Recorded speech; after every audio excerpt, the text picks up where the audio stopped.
Good evening and welcome along to the Gers TV. And I've got Mark Dingwall as our guest tonight. How's things, Mark? Not too bad, mate. A few ups and downs this afternoon, but that's the way we've been the whole season. Been a bit crazy, but it turned out, as much as it was really disappointing, it turned out it wasn't the worst result, obviously, with the result at Parkhead.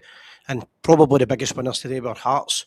But we're still in the fight to win the league.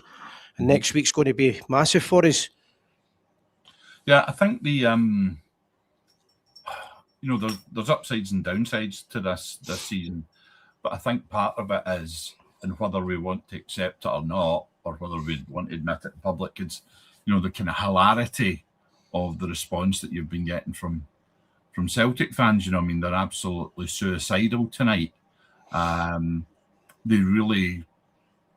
The way that they swing from superiority to depression is incredible. But I think as far as we're concerned, you can look at Livingston and say, oh, that pitch is like a carpet. How many times have we complained about it? So you can get your excuses in. You can say that, Danny Rowe, it's not his team. There's only a few players that he's signed. But it wasn't a great performance. But it's the type of performance that maybe we would have lost 3 points last year or even earlier this season. Yeah, a couple of things on that. First of all, we didn't play well for most of the game, and their goalkeeper had the game of his life. But it was a bit concerning watching some of our players sliding about a lot. Shirmiti in the first half, I noticed he slid a few times in Tavernier as well. So things like that shouldn't be happening. You could argue, is it 2 points lost or a point gained? I would say 2 lost. But with 10-15 minutes to go, I didn't think we were going to come back to get the draw. You know what? I think one of the things that sticks in the back of my head is, and maybe keeps me a little bit more sane than quite a few of our fellow fans, is if you consider where we've been this season and you're grateful that we're in the hunt. And, I'm convinced that, there's a few more twists and turns to go before the end of the season. I certainly don't feel comfortable that Hearts are ahead of us by the points they're in. But if you look at some of their results, some of their worst results have been the least expected. And what I've been saying I've said this, I think I've said it to you privately, I don't know if we've said it on screen, but I've said to a few guys, I said, when it comes around to writing the story of this season, how many more twists and turns are there? You literally couldn't make this season up. If you look at Hearts coming, I would say effectively from nowhere. If you look at what happened to us with Russell Martin and the complete farce and lunacy of that. If you look at Celtic with Brendan Rodgers,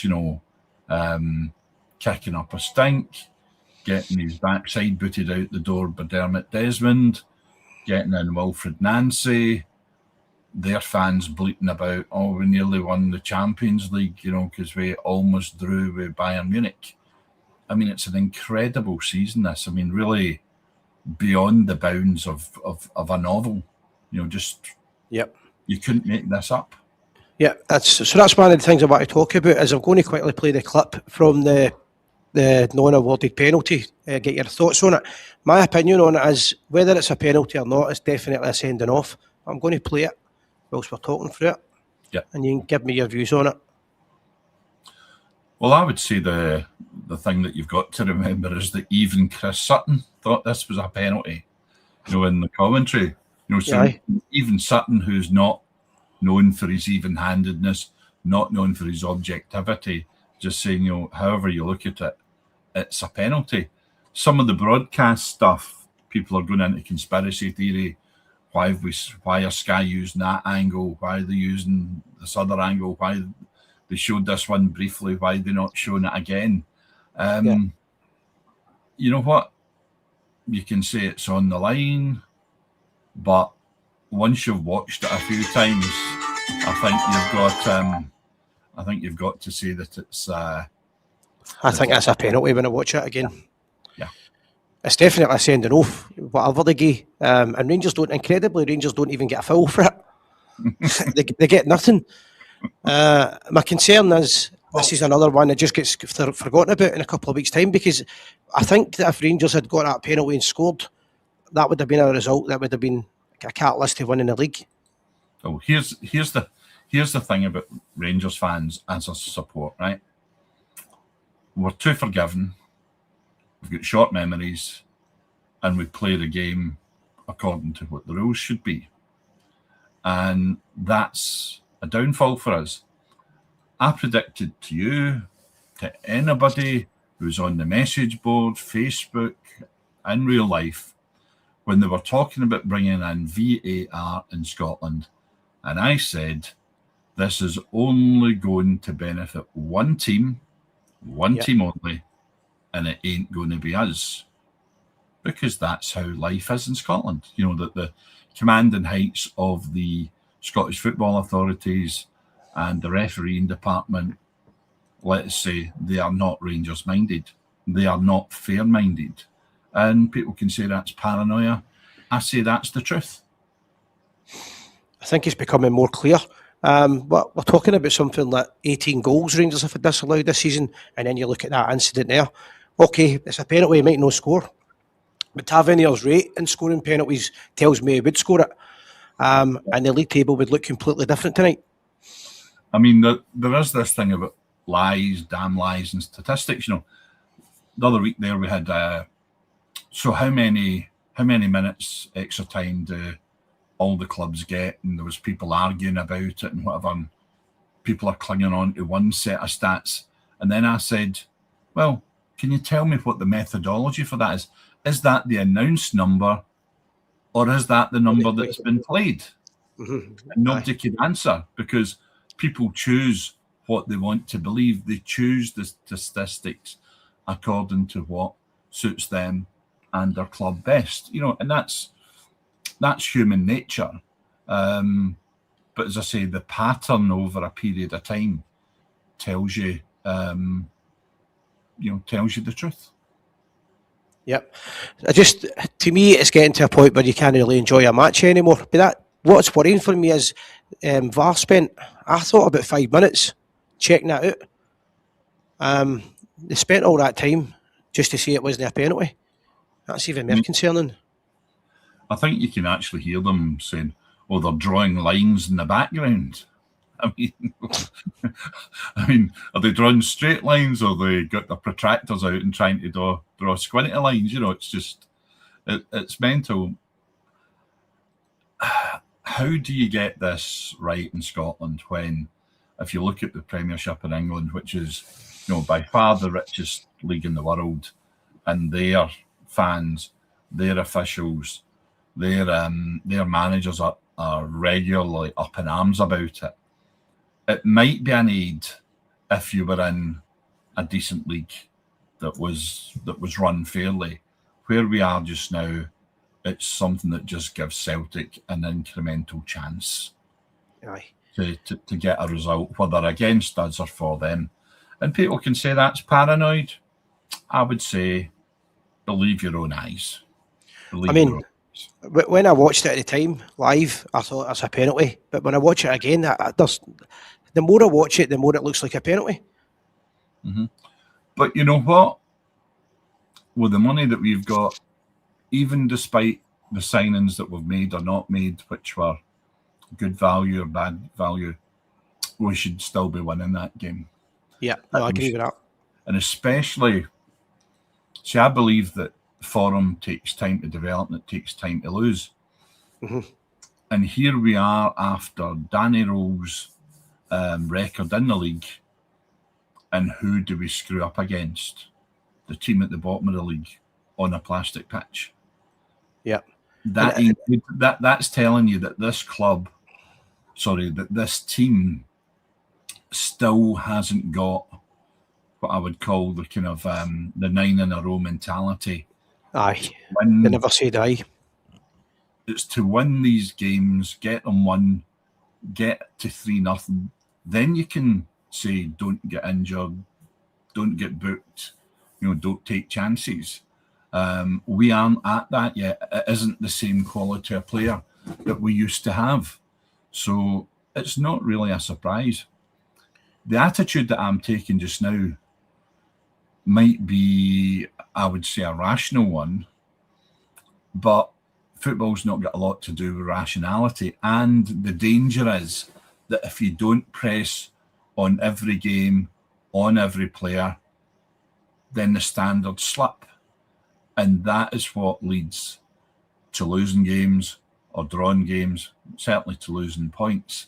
So, I'm hoping that in the background, and I believe that they are, that, Danny Rowe and his backroom team will be sitting down probably tonight, actually. Some of them will be beavering away because apparently he likes to get the footage early.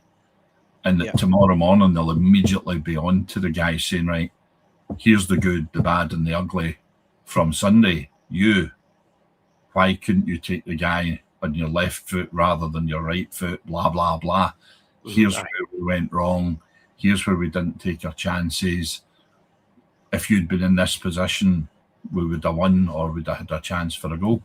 I mean, I think today the rate of chances was actually quite good. They just can't finish. I thought that bringing on Majowski and Taderi was a kind of, because of the way those guys play, I think they're kind of more suited to what I would call poachers' goals. And that, they seem to be able to take the half chances. So if it's not working with Mikey Moore, for instance, then, you've got an alternative. If people are playing up front, if it's just not working, then you've got a chance. So that was the number of chances we made. I thought that was good, and it's just a pity that we didn't get the 3 points rather than the 1 point. But because we've got 10 games in the league to go, it's getting closer, becoming tight. There's also as you know, I'm never 100% on the stats and the rules of these things, but I think we could end up having a pretty tough last six after the split. So we've got to have a look at that, and the mentality's got to be really right. That's almost inevitable. Another thing as well, we can't keep losing these. We can't keep not winning away from home. Yeah, and then as you said, we've got the Celtic game. Well, 2 Celtic games coming up, one in the league, one in the cup. And, even 9 in a row years always went to Parkhead or to Ibrox just thinking, a draw's not a bad result. Now, that's me, because I've seen too many of them where we should have won, they should have won. And so, getting the draw has always been a bonus to me. But this time it's a little bit different, and actually I would prefer having the fixtures the wrong way around. I'd actually prefer to play them in the cup first and then the league. But obviously we can't have that. Yeah. But they are in a bit of a crisis, because their fans are arguing about stuff off the pitch.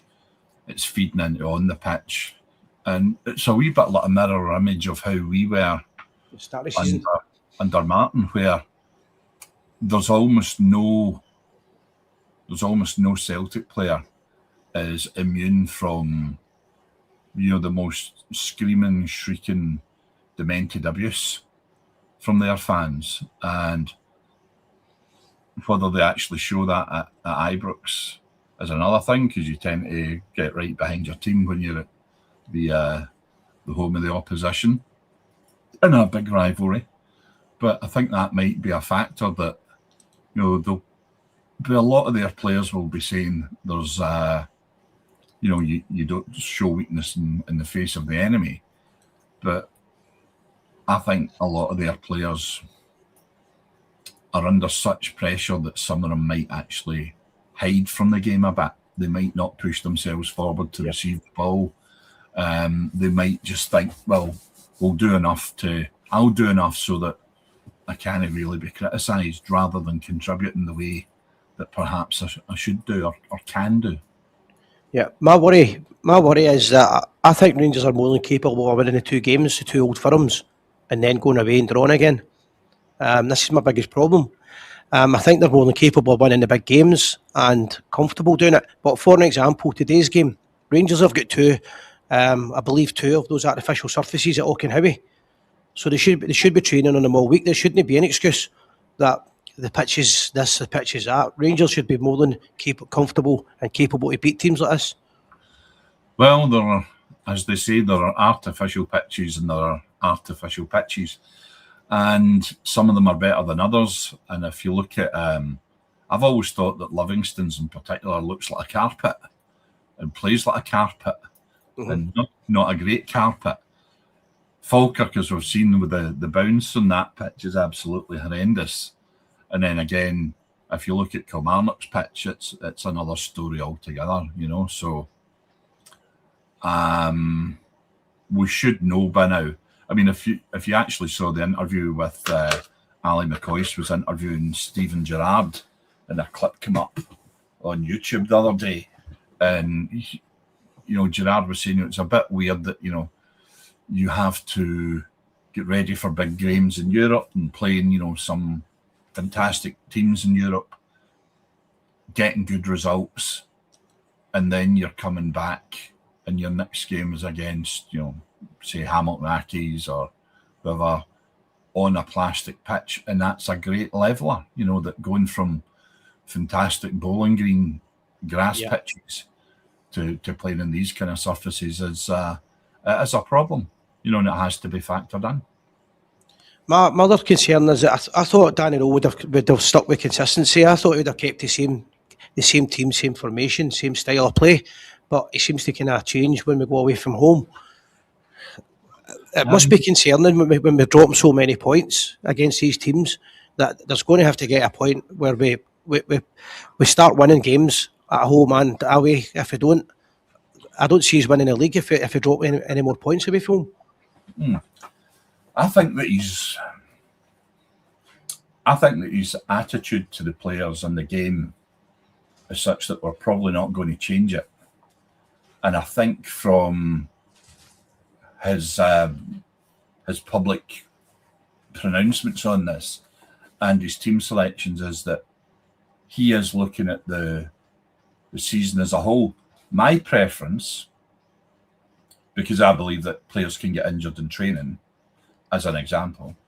So my preference would always be get to the whitewash, get to the white line, who's fit, and if they're fit, they play. Yeah. What he seems to do is to take a more scientific approach and to spell the players and say, this guy, the statistics are telling me that this guy needs a rest or that this guy is good for half an hour in the second half.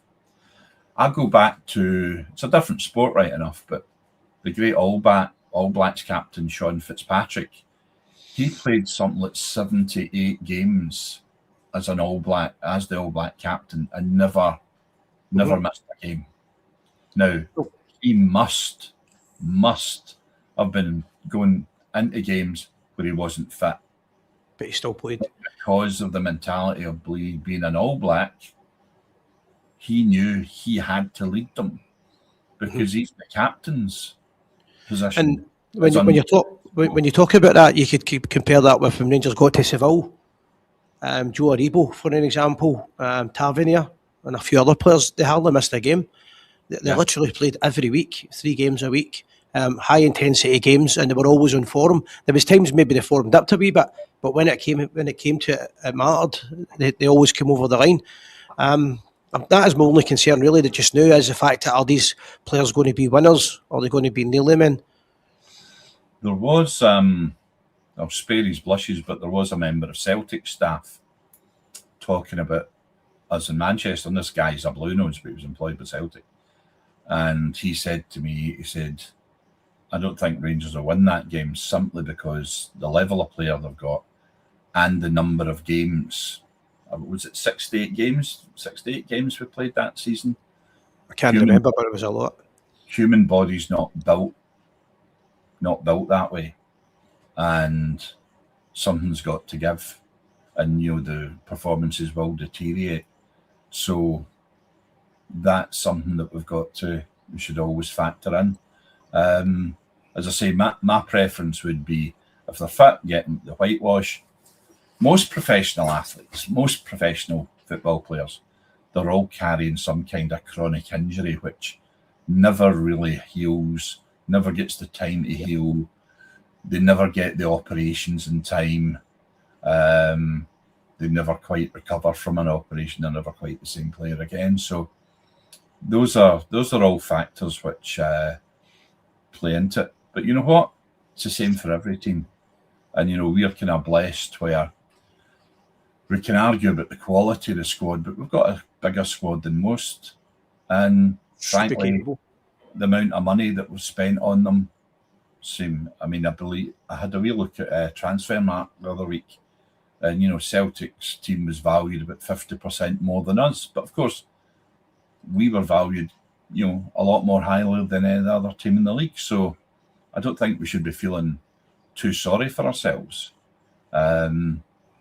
As far as we can, and I know as you get towards the finishing line, people can become very frustrated, that they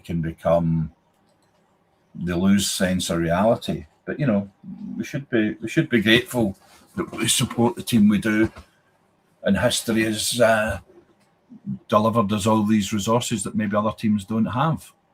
Yeah, I love the romance of football, and this season, whenever somebody gets around to writing the history of this season, what a story it's going to be. And where I am just now, I thought the league was dead and buried months and months ago. So I'm delighted to be in the hunt. And you know what? Maybe it's not too bad being just behind Hearts, to give you that impetus to keep going. The result the other week against them, 4-2, and the manner in which we did it was good. Must have been quite demoralising for them, because, certainly in the second half, 4-2 didn't flatter us. Tav's missed towards the end. But there were other good chances that we had against Hearts, and I wouldn't write that off. That's the level of performance we need to see. There are tactical things in there. It was interesting that Derek McInnes was saying, the size of the surface at Ibrox. He actually thought, most people think that suits Rangers to have the big surface because the players are used to it. It suits the more better physically conditioned players. But he was saying the size of it can cause you a problem. So if Rangers go 2 up top, they've got one less guy who's able to drop into the middle, and you can exploit that. So there's all these things going on all the time. Yeah, one thing I do think will benefit is the fact that we don't have another game now for a week. Celtic are at Aberdeen Wednesday, aren't they? Pretty sure. Or is it after the deal for them? I was about to say maybe they're going to Stuttgart, but it's Stuttgart actually. They've got a game in us, and I think you might be right. Stuttgart, and then the Wednesday after, in between the Old Firm double header. They've got Aberdeen. No, I'm sure they've got Stuttgart. Is it Stuttgart? Hold on. I think they'll have Stuttgart Wednesday. Rather than arguing about it, why don't we go and look at their fixtures? But it'll certainly help us having the rest for the week, because I think that's why Naderi, I think, was in it, was maybe a concern on his fitness, and that's why they didn't want to play him a full game. But we really need a full team next week. They've got Stuttgart next Thursday, and then between the two games at Ibrox, they've got Aberdeen. You're correct there. I had it the wrong way around in my head. So, as you say, that's something where it's a little bit unexpected. With us being out of Europe, and the kind of beating that they took off for Stuttgart, and it was a beating. I think that they won't be going to Stuttgart with any great without any great expectation, and it's never a good way to go into an Old Firm game on the back of a hiding or two. And if you look at, they get really spanked by Stuttgart. They lost in the last minute. Well, effectively the last minute against Hibs today. And then if they get another spanking in Stuttgart, that's bad for them, Aye, no, so I agree with that. So all in all, it was a bit of a disappointing day, but we've got a week to dust ourselves down and get back into the fight. I think statistically, because it's 10 games, so to speak, to go, that does give you a little bit of leeway to recover from mishaps. I mean, I think what stunned people today was that it was Livingston that we tripped up against. It wasn't Hibs, Hearts, or Aberdeen. That it was Livy, who are, have had an absolutely horrendous season. But you know what? That's football. I just don't think we can keep that up. I think the players have to be better than that. And the manager, I suppose, going to have to take some of the blame as well. But all in all, we probably should have won it with a penalty at the end there if we'd have got it. But it's probably a point gained now. But a disappointing day for me, to be honest. No, I wouldn't disagree with you, but I think it's all part of the story. That no club is going to win every game, and so probably better losing a couple of points this game that gets you up for that Celtic game. Aye, here's something. Say, listen, guys, you've been doing well. Great result against Hearts, but that shows you we ain't the finished product, and that you need to be in your game. Celtic, let's be honest, they've got a couple of guys that are still pretty deadly, that can score goals out of nothing. So, well, they got to send enough. Is it Trusty got sent? Also, they should be a bit weakened by that game as well. Trusty is, if you look at he's hardly been here, but I think I said to you that he's somebody we should target because he loses the rag. Aye, that's been shown in several of their games. That he's prone to losing the plot. Aye, well, here's hoping for next week. We've got a full Rangers team out and we can go and do the business. Well, cross fingers and everything else. Definitely. Okay, mate. Have a good night. Thank you very much. Enjoy yourself, my friend. Cheers.